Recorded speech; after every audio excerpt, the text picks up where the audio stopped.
It's Wednesday in Tryon, North Carolina, and our daughter said we should be thankful for some overcast and cloudy days because it gives us a chance to rest and find peace and tranquility.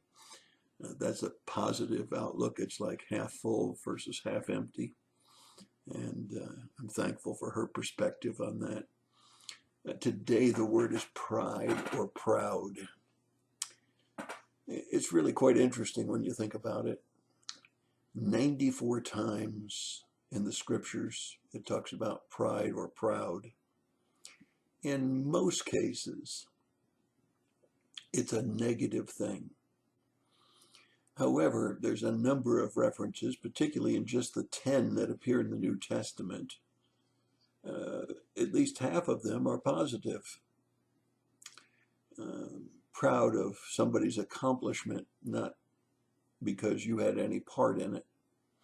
Which reminded me of my first year in the ministry when I worked for Steve Cloud in West Palm Beach in Northwood Baptist Church. And I preached the first time, I think, for Steve to hear me while he was in the service.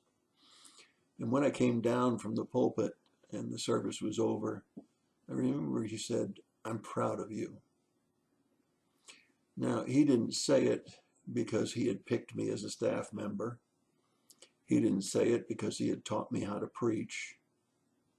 He said it because he was literally and honestly proud of what I had to say. You see, pride can be positive, but remember there's an awful lot of scriptures that tell us that God is opposed to the proud when it becomes a boastful kind of a thing. One when we start to think more of ourselves than we should. This morning in the office area here, Lois and I chuckled together when we saw an internet posting that said that the sun revolves around the earth.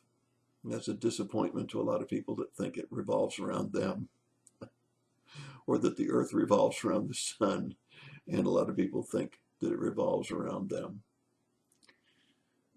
We got to remember the washing of the feet of the disciples. Some were humbled that Jesus would wash their feet. That's a good thing. Some resisted the foot washing, Peter, for example, because he was too proud to think that Jesus could wash his feet. And we got to remember pride is fine when it's for someone else, when it's not boastful. But we also need to remember that it can be very positive when it's towards others and their accomplishments. There's nothing wrong with finding satisfaction in having accomplished great things in your life, as long as it doesn't become a boastful pride.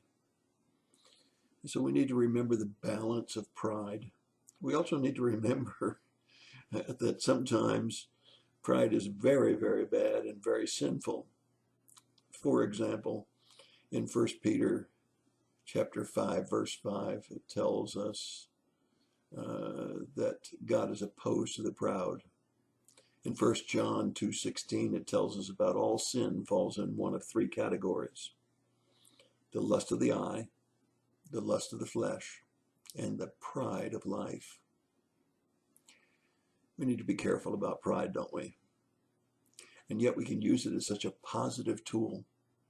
For out of all of the things that Steve Cloud told me over the full year that we served together in ministry, the phrase that I'll never forget is, "I'm proud of you."